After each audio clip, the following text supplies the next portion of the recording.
Well, everyone, it's time for us to go and take a look at the iPhone 16 Pro camera and compare it against the iPhone 13 Pro camera and see which particular camera is a better one for you. Now, the thing I can definitely tell you is that in almost every single way you can imagine, the iPhone 16 camera is probably the better one here, right?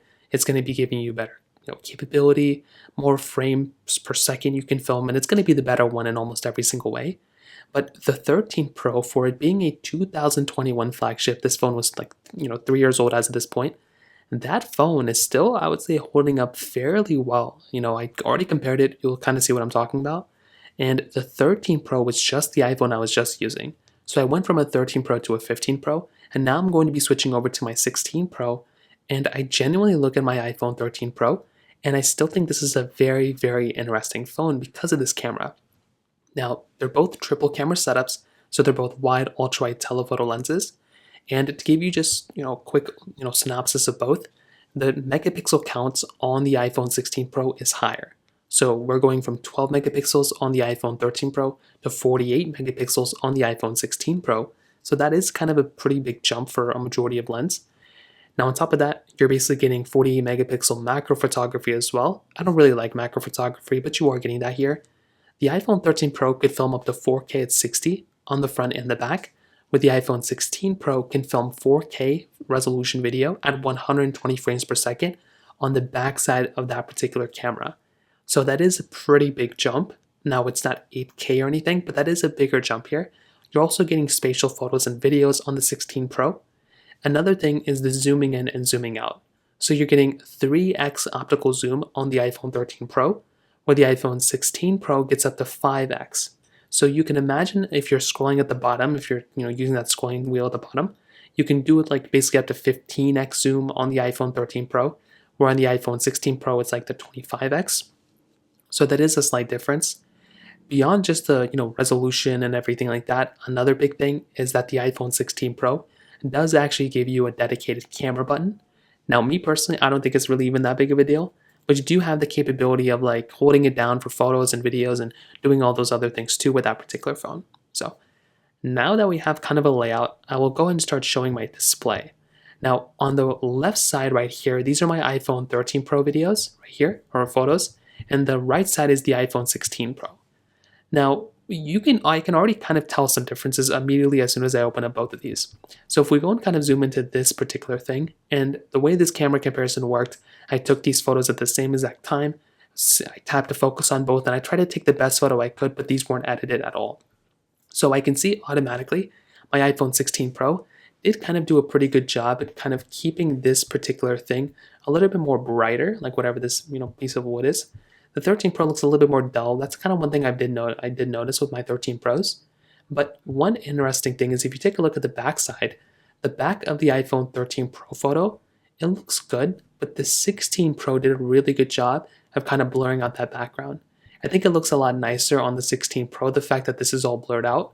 With my iPhone 13 Pro, I think it looks good, but when compared, you can see that not only does this look way more blurred out, which is exactly what I want, but the flooring also looks a little bit better. It doesn't look as like jagged as the 13 Pro. It looks a little bit nicer on the iPhone 16 Pro.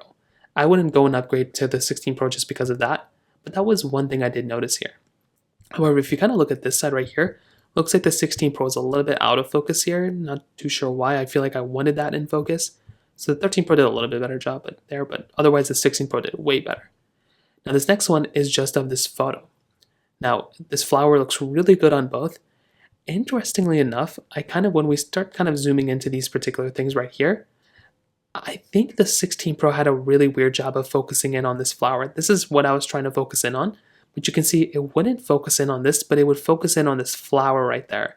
Not really too sure why. We're going to take a look at some other subjects across. They both look pretty good. Looks like this flower right there looks pretty good on both as well. So there's not really like too many crazy things that I noticed here. For the most part, like they both look pretty good. In fact, if you told me if these were the same photos, like I probably kind of would believe you. Like I don't really think there's like too many big differences here as far as I can tell. Now this next photo is of portrait mode. Now this is portrait mode on both. So from first glance, they both look pretty good.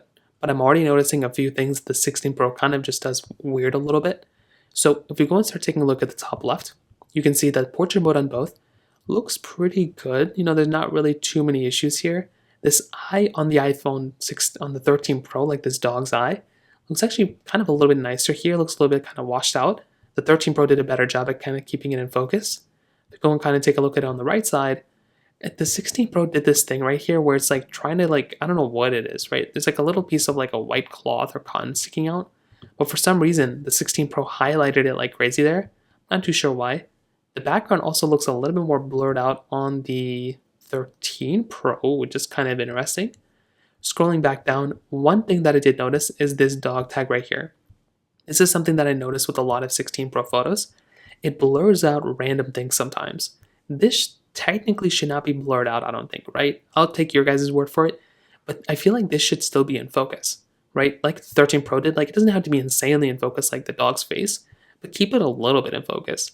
The 16 Pro just kind of goes through and just blurs it out. Now, me personally, I think I prefer this way, right? I don't want the whole body of the dog being blurred out. I just want the background blurred.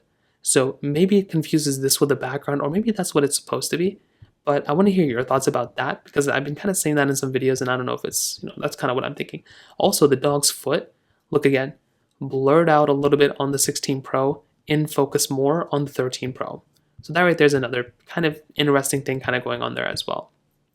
Now this next photo, just of this sky, there's not really anything super crazy I want to showcase here. I just want to showcase that when you're looking at the sky on both, you can see that a little bit more bluish, a little bit on the iPhone 13 Pro, a little bit more grayed out on the iPhone 16 Pro.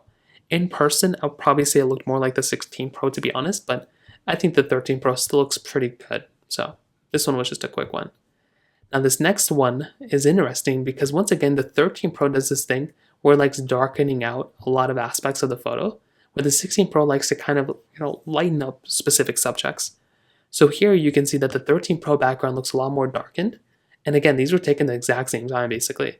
So if we go and take a look at this, like at the tip of this particular lamppost, you can kind of see that for the most part, both look pretty good. There's not really too many issues here for the most part. Like I like the way they both look. The 16 Pro's background once again looks a little bit more blurred out. So I do think that's a nice thing going on for that phone. Like if you're looking at the iPhone 16 Pro, this phone does look a little bit more blurred out here, where the iPhone 13 Pro looks a little bit more in focus. So that right there, once again, is kind of another one of those big things to kind of keep in mind there. If you're going to go through and get a device, you're probably going to notice that on the 16 Pro, this is just going to be a nicer looking, photo when it comes down to it. And then finally, I have this photo of my hand. So this is a really big difference. Look at how the iPhone 13 Pro makes my hand look versus the warming color of the 16 Pro. I would probably say that the 16 Pro photo looks significantly better than the 13 Pro photo, right? If you're going to take a look at both, you're probably going to notice that just look at the coloring, right? Look at how the color looks on both these photos. The 13 Pro definitely, I would say, looks a lot more cooler. And that's just kind of what you're going to end up noticing here. They're cooler colors. And if you're comparing it on warm skin, like my, hand is a little bit more brown, it doesn't really look like this in real life. They're going for two different things, two different tones. This is more like a Samsung approach, like what Apple did here at the 13 Pro. The 16 Pro looks a lot nicer, looks a lot more warmer, and all the colors look a lot nicer too. So I would probably tell you, right, to kind of sum it up, I think the 16 Pro clearly is a better camera here. It has, everything going for it. It's a way better lens. It's going to be giving you higher megapixel count, higher resolution, everything, more zooming in, camera button. The 16 Pro is better. I think the 13 Pro is still a good camera in a lot of ways. It just so happens that in some cases it's either, good or it like kind of, gives you a, really, really off-putting image sometimes. But I think the 13 Pro is still a good camera. I still enjoy it a lot for its age, but the 16 Pro definitely is the better one here for sure. So in terms of that kind of covers it up there. If you have any other thoughts or questions, please let me know in the comment section below. Hit the like button, that'll mean so much, but definitely hit that subscribe button. More importantly than everything else, I love every single one of you guys. Hopefully I'll catch you guys in the next video. Peace out, well then.